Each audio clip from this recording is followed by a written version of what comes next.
Hello, product people. Welcome to the Product for Product podcast, hosted by Matt Green, data advocate and product manager, and Masha Mikanovsky, product leader and author.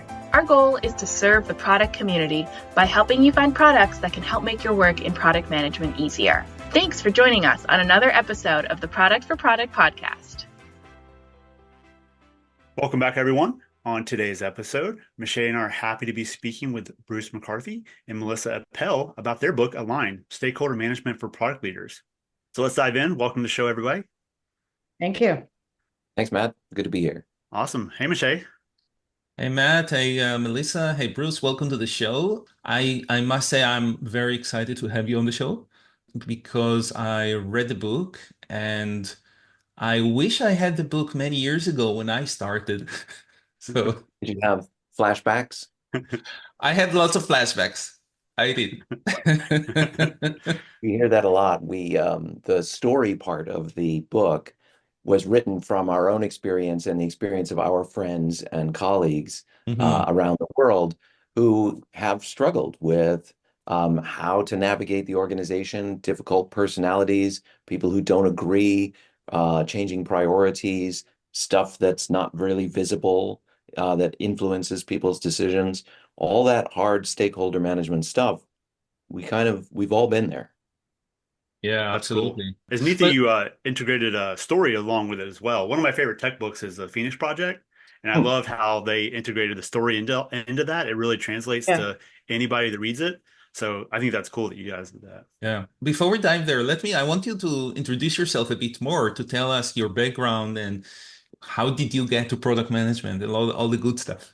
You want the origin story? How did we get into products? It's always cool The to Cliff hear. Note- It's always the Cliff cool Note to hear version. because there are always so many cool stories how we got there. Yeah. So I've been doing product management for about 20 years. Product UX research. I started actually in physical products because I have an undergrad degree in mechanical engineering. So I worked on physical products for a few years.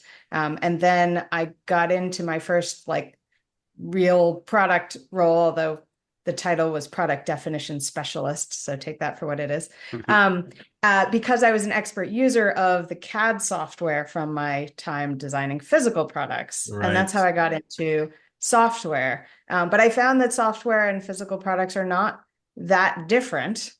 You have a lot of the same concepts. You have to figure out what people need and what their environment is like and how to make things work for them and also, how to make it work for the business.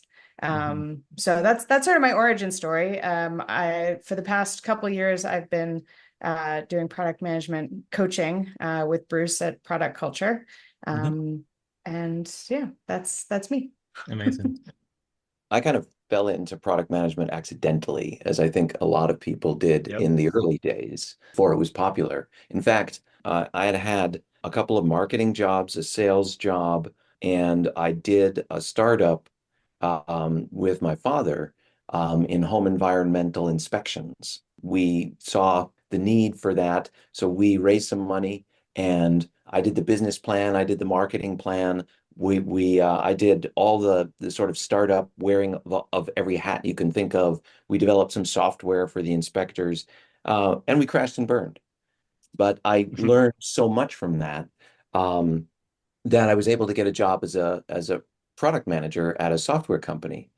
The dirty secret is that I didn't know what product manager meant. I thought it was another marketing job. And I get in there and I find out, no, this is a software company. The role is much broader than that. It's this connecting role of all the different pieces. What are we building? Who are we building it for? How do we take it to market? All the moving parts. I fell in love with that.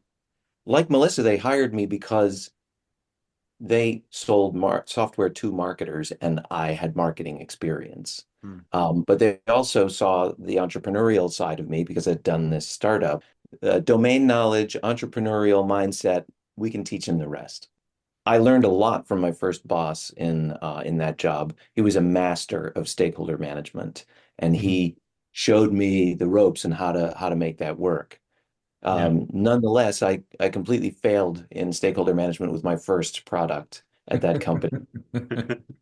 We tell the story in the introduction of of this product letter builder that I failed to get alignment with anyone outside of engineering and design. Marketing and sales were uninterested in selling the product. So it died on the vine, so to Yeah. speak. Yeah.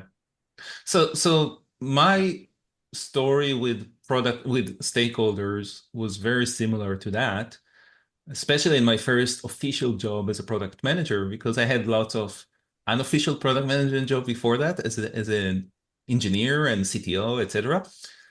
But I also failed miserably. And it took me many years to learn a lot of many different things, but there was never one book really that, laid it out like aligned in that way. So how did it, what got you from experiencing all of that to actually saying, okay, we need that to have a book, and if no one will going to write it, we're going to write it. That was kind of the idea. I had this idea for a book because it was a book that I wanted to buy and give to the people on my team, and it didn't exist. And my first concept for the book was how to say no, like all about saying no, because that's a big part of product manager job. I had two people on my team who struggled with saying no. One of them said yes to everything because he felt bad, but then he disappointed people later. And then another one said no to everything, but didn't really give a satisfying answer. And so I went to Bruce because I knew he had written the roadmaps book beforehand. And I said, I have this idea for a book. And he's like, I think it could be broader than just saying no. There's so many other parts of stakeholder management. So that's how we got into writing a stakeholder management book. Yeah. Very cool. And I'll add to that of why I thought it was a good idea when Melissa came to me. Actually, there were two reasons. One is I really liked her note chapter. It was well written. It sucked me right in, put me back in the chair of being a product manager, and gave useful advice in a concise way. So I thought, okay, there's something we can build on there. But the thing that tipped me off was basically reaction to the roadmaps book. We talked about a different way of doing road mapping that was more outcome oriented and less about features and dates. Right. And invariably, when I would teach a class or do a workshop or do a talk about this, people would say, "This is great. You're right. This is exactly the way we should do it. But how do I get the rest of my organization on board with this different way of road mapping?" And it's really a different way of thinking. And I would invariably give some tips about things that I had done to get people on board, like co-creation workshops. And they would say, "Oh, we need a whole course on this. We need and so when Melissa came to me, I was like, yeah, it's time to put something down. With the first thing we did, of course, was Google to see what else was out there, and there was nothing. Yeah. There was nothing. Yeah. And we see this every time we go to a meetup or a conference. People say, "Thank you so much for writing this book. It's the hardest part of my job, and there's nowhere else I can go." Yeah. Yeah.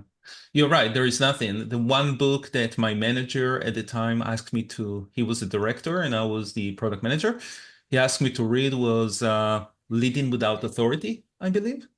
Yeah. And Right. I really didn't connect with that book. I struggled with that book. It didn't really give me, I don't know what it was exactly, but I don't recommend anyone to read it because I didn't like it myself.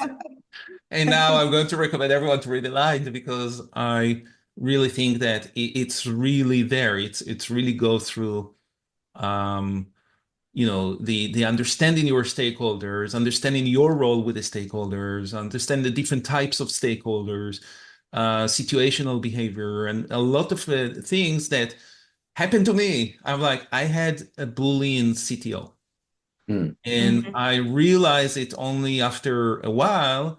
And fortunately, I had a good director that was kind of like helping me and a bit protecting me. But I really suffered in that situation, right? Were there any things that you wish that you had done then or wish you could go back and do now with that CTO to manage the situation better? Well, absolutely. I would have tried to prevent it up front. to create a better relationship with him, to have one-on-one with him on a regular basis. Many different things that, not even to get into that situation. Right? Yeah. But I can tell you, in that first job as a product manager, I came in, my director is introducing me to all my stakeholders. And on the first day or first week, and I'm like thinking to myself, why does he introduce me to all of these people? I didn't even know that I need to have these relationships with them. Right. Yeah. He knew. The manager knew. No, he knew, of course. He knew. The one missing part that he didn't really tell me to do is to create good relationship. Maybe he did, but I didn't listen, or I didn't internalize it, and I had to go through some pains to actually understand it. But when I do onboarding for new product managers, I always have like, here's a list of documents to read, here's a list of people to meet, here's a list of meetings to drop in, right? To kind of have the whole context. Yeah. When you say like relationship building is the fundamental piece of this, because like that's how I tend to approach it. Like I want to build a relationship that I want to understand each stakeholder individually as a person, not just like the role they're in. I want to understand who they are, how they receive information, how they deliver information. So is that like a key fundamental of the book and the aligned approach? It is. We have a whole chapter on establishing rapport. That is those personal relationships. And it might sound frivolous or a waste of time or inefficient, or even a little intimidating to like try to cozy up to your CTO. But we have a bunch of techniques to make it a little less scary and to make it informal and relaxed. And a simple one is just to start off meetings with the people that you want to be comfortable with, not jumping right into the agenda. Actually comment on innocuous stuff like the weather or plans for the weekend or your kids' play or whatever that makes you a human being to the other person, and give them space to reciprocate, because they usually will. Even if there's a big difference in hierarchical placement within the organization, you're a human being, they're a human being. You have a weekend, they have a weekend. Yeah, that's it. It's also a cultural thing because, we live in a society where, especially in the big cities, where you have people from all over the world that are working in these type of organizations. And sometimes you come from places where maybe it's not that common to speak with people in higher hierarchy in the organization in a way that you would speak to the same level in your organization. So those little tips are really important, I think, to either people that are shy or they don't, they go directly to the work or whatever it is, or to people coming from different cultures. And I think it's important to understand the different cultures aspect, because there's different cultures like geography. There's also different cultures like company culture. And yes, in some companies, like you don't say anything, interesting to the CTO, like that's just not expected. On the other hand, even if you can't find out about that person directly, or you don't feel comfortable, you can find out about them indirectly. You can ask people who have worked with them. You can ask your manager, you can ask your manager's manager, whoever, to say like, hey, what do they respond to? How do they make decisions? Like, can you give me an example of things to say or not to say when presenting this topic? To sort of get to understand them a little bit indirectly. So that's sometimes an option if the culture or the company is fairly stringent about that. Yeah. And I work in a remote environment, so like building that rapport and building that connection is even more vital. You're not in a physical room with someone. So I miss the day. Sometimes I miss the days of a water cooler, just sitting there talking, getting coffee together. But like being fully remote, that's even more of a need to build that relationship and understand people, because geographically differences and so on and so forth. So I find that a bit more challenging, because in person you can go down to have coffee in a coffee shop, and you will get out of that office environment and more into the social environment. So it will be easier to start talking about Yeah. social things. But when you Yeah. remote and you just meet for online on Zoom as squares on the screen, it's a much harder Yeah. thing to do. I agree. My favorite technique in the past when we were all in the office together was to camp out near the coffee machine with my laptop and just wait um, in ambush for my victim Yeah. to come by, because sooner or later everybody wants coffee or tea Everybody or comes by. water or something, right? But you can't do that if you're not in the same environment. Yeah. So we Yeah. do offer a few bits of advice in the book for this current era of remote or hybrid work. One, and the first one is actually to find an excuse to meet your key stakeholders in person sometime, somewhere, at least once. If you're if there's if people work remote but there is an office, find out when they might be there and say, hey, can we grab coffee while we're both there? Yeah. If they work in another city and you would never normally see them because there is no office, or they go to a different office, find an excuse to schedule a meeting at their office. And A do lot of this. times a customer visit is a good opportunity, right? Yeah. And we should Yeah. all be getting out of the office and talking to customers, and Yeah. just work really hard to find a customer in that person's city. Yeah. That's right. Or propose that the team go to a conference together, or a training or something. Yeah. And then, of course, after the conference, there is drinks and dinner, right? So Yep. you have an informal opportunity to get together that's similar to the let's go downstairs and have coffee scenario that you described, Moshe. Exactly.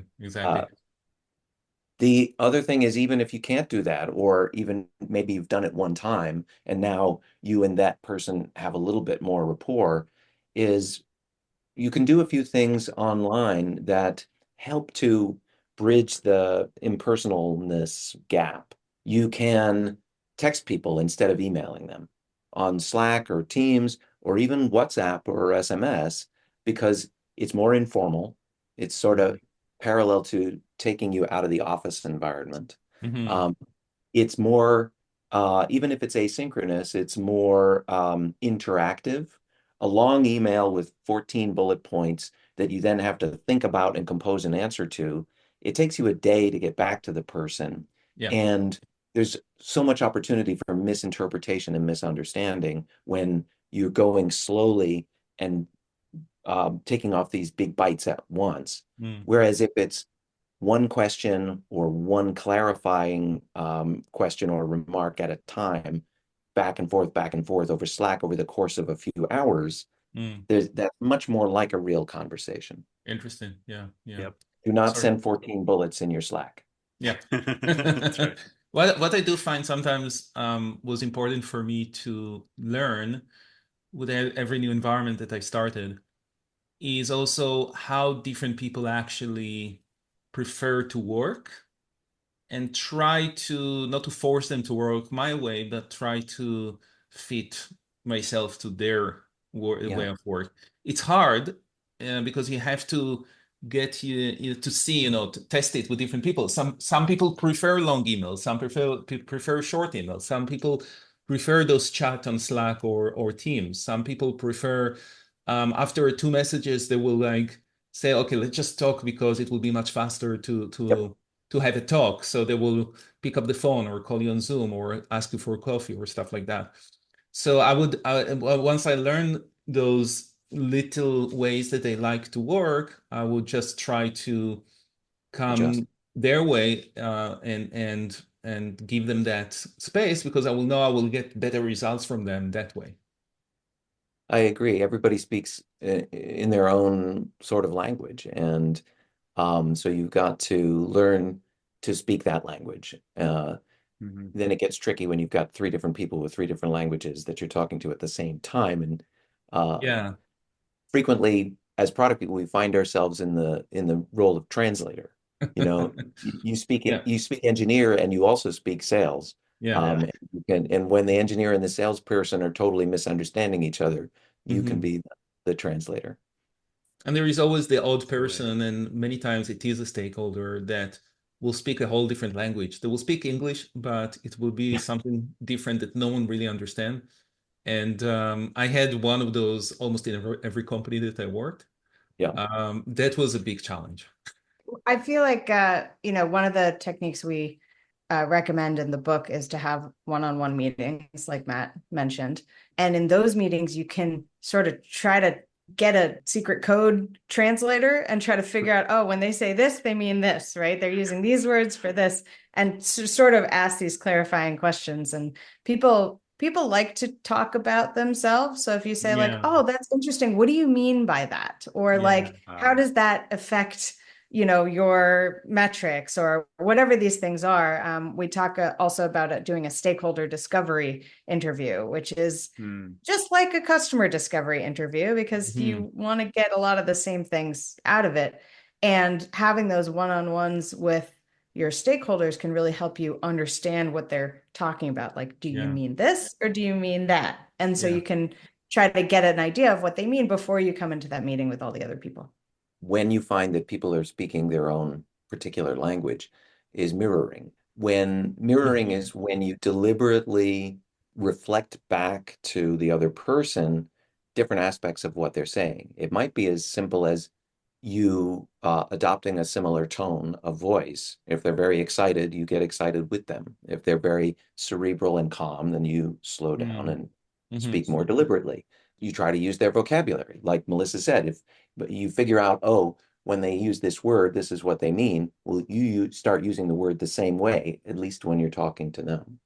Yeah. So, and you can even imitate their body language, their stance and so on.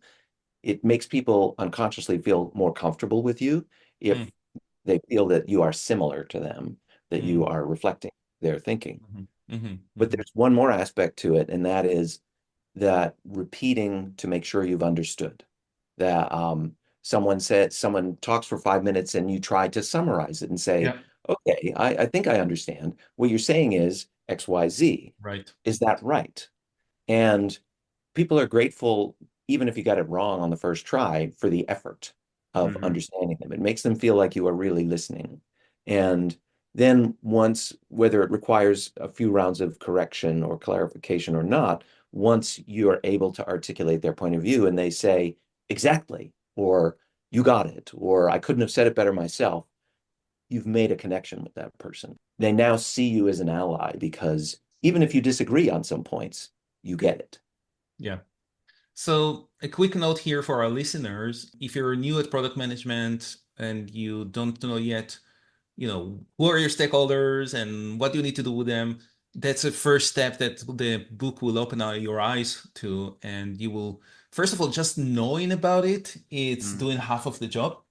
And then all of those small tools that Bruce and Melissa just mentioned, and many more are in the book to also help you in each one of the steps to become better and how to associate with the stakeholders and how to say no and how to create those relationships with them. So it's really very comprehensive, and I really enjoyed reading it, and thank you again for writing it. No, absolutely. Now, the book does have in the subtitle Stakeholders Management for Product Leaders. And the story that you are weaving throughout the book is about someone that is coming not as an individual contributor, but as a manager. So how do you see that? I mean, it's not just for managers in product management. It's also for individual contributors, because it starts with us and we have to start doing it right from the beginning. And like you mentioned, Melissa, you wanted to have this book to your team, to all the product managers on your team. So is it on purpose that you did this middle level manager in the book, or is it for other reasons? So we thought a lot about who the book was for, and we wanted to make sure that people at different levels could get something out of it. So our main character, we picked kind of in the middle so that we weren't too high up for ICs to be able to get something out of it. And we didn't want to be too low so that, a CPO couldn't gain something from it. Although, spoiler alert, the the plot does move along in terms of her role. Nice. I won't say anymore.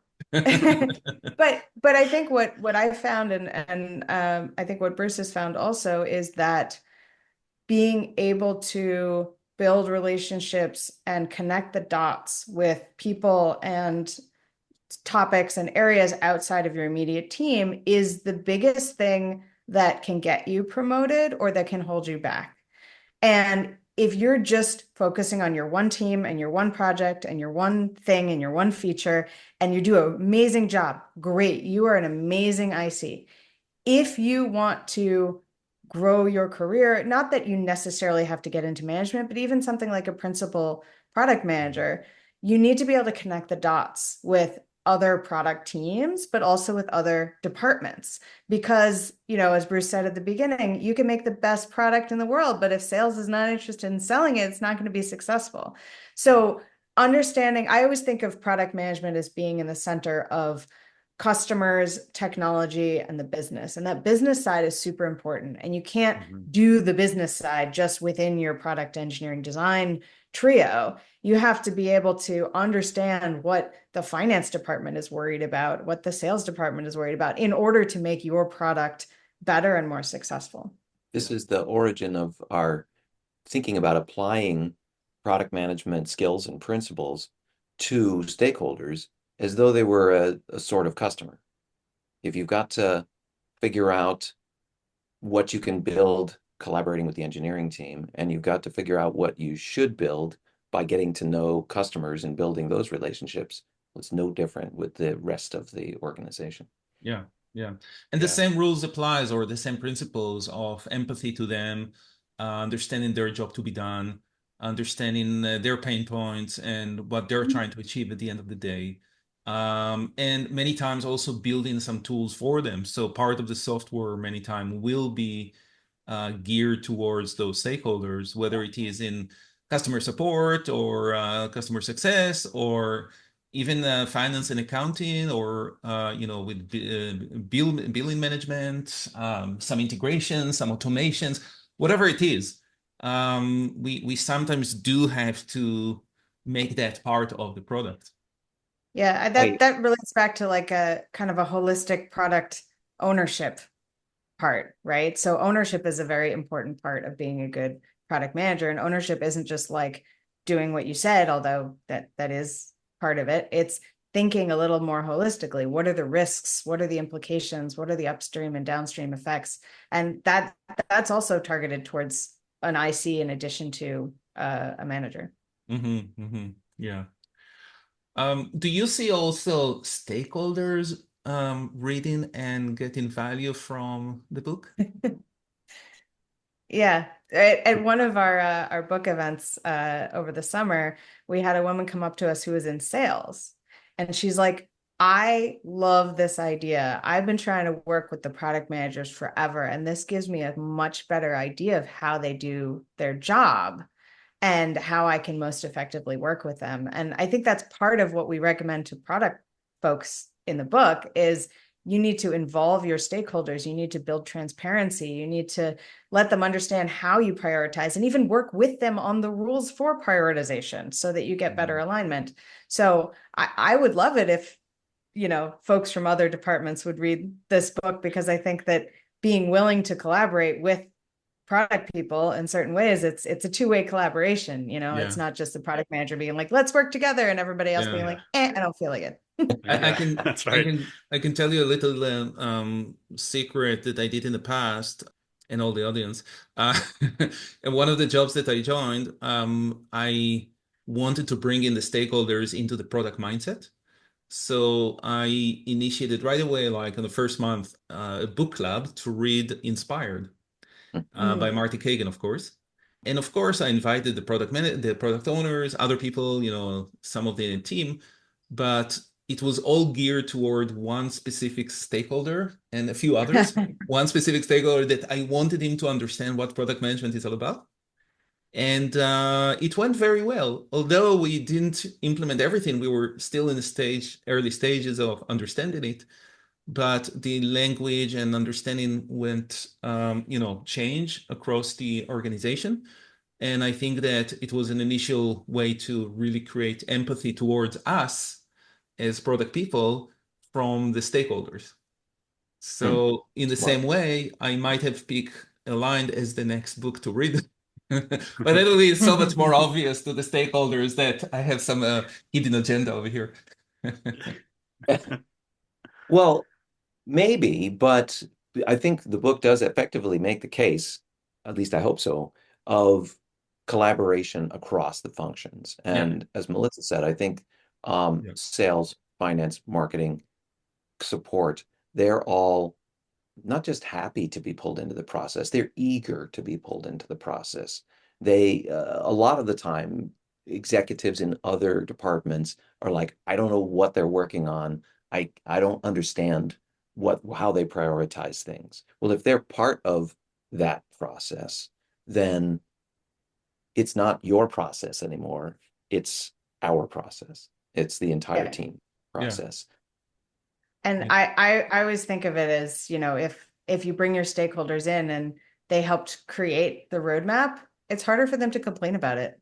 Absolutely. Right? If it worked collaboratively, then it's everybody's roadmap. It's everybody's part product. of the alignment. Everybody's customers. Yeah. Right. Exactly. Especially if we make it their ideas. Exactly. And absolutely right. A really good facilitator of a decision-making process doesn't do the Captain Kirk thing where they listen to everybody and then make a decision. If they have to, that's what they'll do. But ideally, the room says they subtly and effectively guide the room to a group decision. Now, we do actually talk about different decision-making cultures, and we advocate for a hybrid top-down and bottom-up thing we call the participative approach. And somebody in the room does officially have the decision.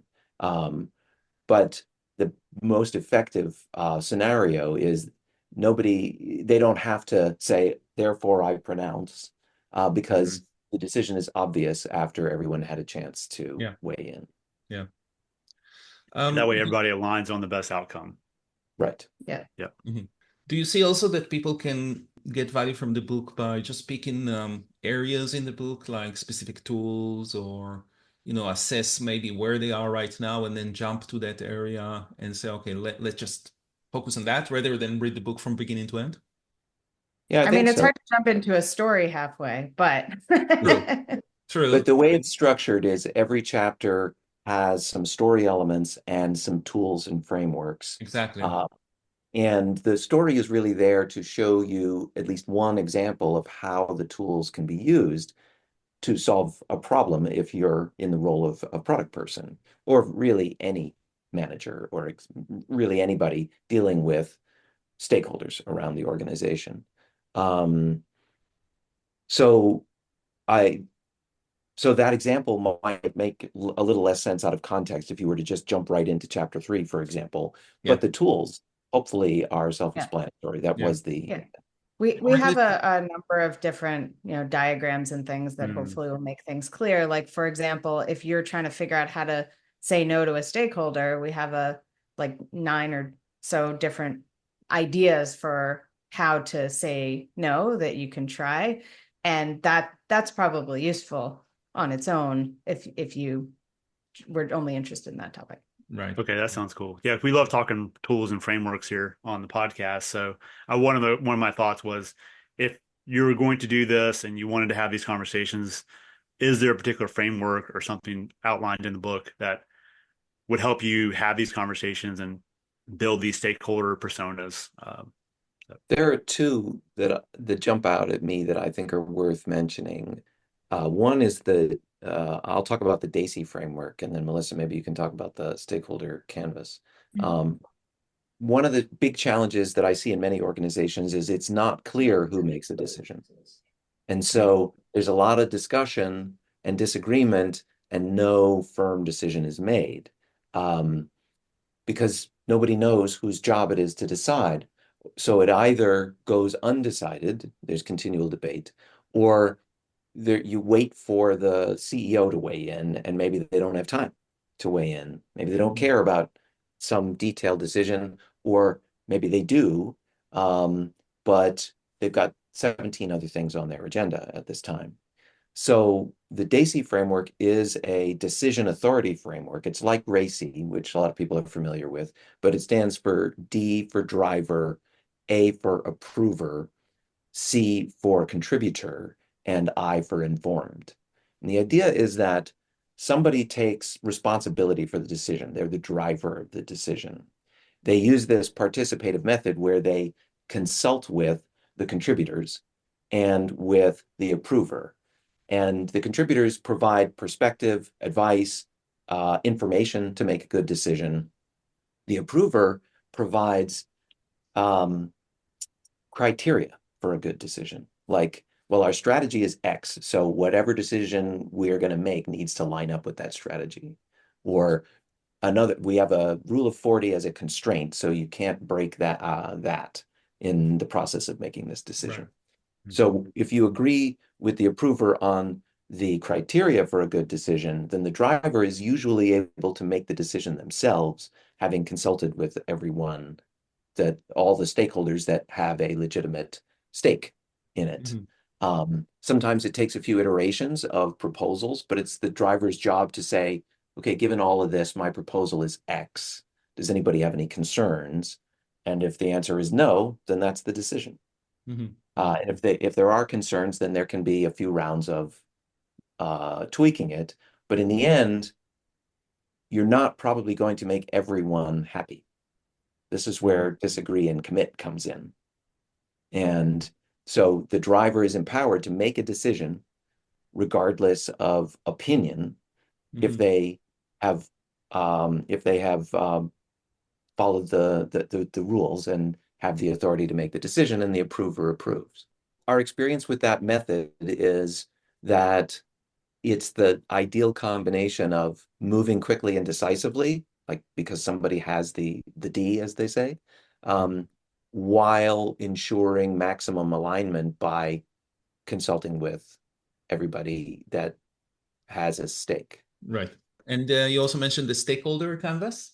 Yeah. So the stakeholder canvas is a tool that essentially allows you to just write a list of all your stakeholders and all of their attributes that you can discover over time. One of the things we talk about in the book is how the org chart isn't necessarily as helpful as you might think it is, because there may be some power players who are influential beyond what it appears their role is on the org chart, right? Somebody who maybe doesn't have any direct reports and has a strange title like partnerships or evangelist, but they're in all the meetings and they have coffee every day with the CEO, and you're like, I feel like this person might be important. So the stakeholder canvas gives you a way to kind of organize all the contributors to these decisions that you may need to reach out to in order to make a decision that people are going to be aligned with. And it has a couple of different columns, like how they make decisions and whether they're kind of an ally or a challenger, and certain other things, points of connection and what they're looking for and what you need from them, so that you can kind of keep track of this list, especially if you're starting at a new company or if you're talking to stakeholders you've never met before. It's easier to kind of keep track that way. Yeah, that's cool. Again, I wish I had that when I was young, just to organize. And we also have a download available from our website, alignedthebook.com. It has some tools such as a stakeholder canvas that you can download in various file formats. Do you need to buy the book in order to be able to download? Nope. Excellent. Just put in your email address and answer a couple questions, and they are free for download. Amazing. Very cool. Alignedthebook.com. Maybe, I mean, I have so many other questions, but so I don't know, Matt, if you have other questions about the book? While you're writing the book, what's one most important thing did you learn about yourself as a leader when it came to stakeholder management? Like, how did it improve you in what you do? So the first version of our book, we wrote the whole book, and we gave it to 12 people that we trust their opinions, and they gave us lots of feedback, and we basically started from scratch. And we kept kind of the best parts that people liked, and we reorganized the whole thing. And I'm so glad we did that because it made it so much better in the end. But one of the things that I learned the most is that we had a lot of us versus them kind of language. And what we're advocating in the book is the complete opposite of that. Right? Yeah. We're advocating for getting to know people, and we're all the same people. We're all on one team, but we still had you're salespeople, blah, blah, blah. And like your marketing people never understand whatever. And we looked at that and we're like, oh yeah, that's not what we want to say at all. So we were able to kind of, recognize our own existing kind of, I don't know, biases or positions that we said, okay, we're scratching all of that. We're going to talk so much about empathy and listening. And because those are the important parts, because even we writing this book fell into that same trap. So I think that was a great learning, at least for me. Yeah, very cool. That's a good one. Beyond our 12 reviewers, we had a whole group we called the book club. It was the Aligned Early Readers Club, and there were 140 something people who were reading along as well.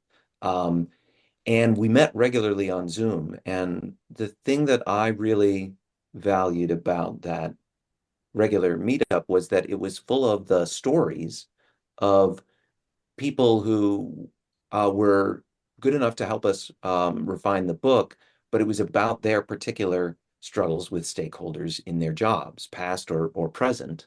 And some of those stories made it into the book, and they inspired us in the second round of writing the book to weave this story throughout the entire thing, because it was just really brought home to me that learning and connection with other people and persuasion is really supported by stories. That's kind of how we all learn. We like facts and figures too. We like frameworks and pictures and diagrams too. But the thing that connects the dots for lots of us is the story. Yeah. So That's it. I learned to be more appreciative of that and to try to bring it as far forward as possible. It's excellent. Yeah, we are. We just talked recently with Phil Hornby, and we know about his book club. I know he's working with you guys as well for writing his book about it depends about decision making. So it feels very similar to the process you've gone through, probably. So I'm sure he learned some things from you guys. Yeah, we Phil was very close to the whole project. Throughout, was hearing us. And watching us pull our hair out and go through many drafts, and he too weighed in with his opinion on things. He's a great teammate to have. Absolutely. Yeah, so my last question really is about from product management perspective, which tools do you love and you recommend people to use?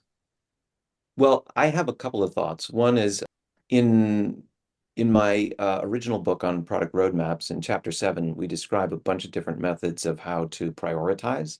And I have a particular scorecarding method that I find is very useful for getting stakeholders to align on priorities. It's not that using math is a good way to make a final decision on things, but it is a good way to have a conversation with your stakeholders. So if people are looking for an advanced tool, head back to Product Roadmaps Relaunched, also from O'Reilly, and look up that method. And it's easy to create it in a spreadsheet, or write me a note and I have a template that I can share. But actually, the other, I don't know if this is more or less nerdy thing that I've just discovered recently is that ChatGPT now has a conversation mode, and you can talk to it out loud and it will talk back to you. And I tend to think out loud. I tend to think in a conversational mode, and in finding it extremely helpful to clarify my own thinking. Interesting. That's Interesting. excellent. So people AI made it that. into the conversation. Yeah, exactly. It had to make it to go into It always does. It always does. What about you, Melissa? Any favorite tools for product people? I've been having several conversations lately about roadmaps and about the fact that what's on the roadmap is usually only the thing you're delivering, and that your stakeholders don't get a good perspective or transparency into all the other things you're doing, the discovery, the launch, the design part. And so one method to helping give that transparency to stakeholders is to, maybe you have swim lanes, whatever it is, to say, okay, here's what we're launching right now, here's what we're developing, here's what we're designing, here's what we're discovering, as kind of a crosshatch on your roadmap, so that people understand, oh, what is this team even doing? Like we talked about before. So having that transparency and getting the stakeholders to understand all the pieces around it, I think is really helpful. Yeah. So this is more for internal consumption, probably. Yeah. Yeah. Okay, perfect. Where can people reach out to you? Melissa mentioned the book website, alignedthebook.com. And some of the questions are, if you're interested in any sort of services or additional products from Product Culture, you can also go to productculture.com and learn more about our team. We help growth stage companies all over the world get better at product, to sort of uplift the team and their practice and their skills. We help sometimes with hiring because maybe they don't have a CPO and they want one, or they used to have one and they left, or what have you.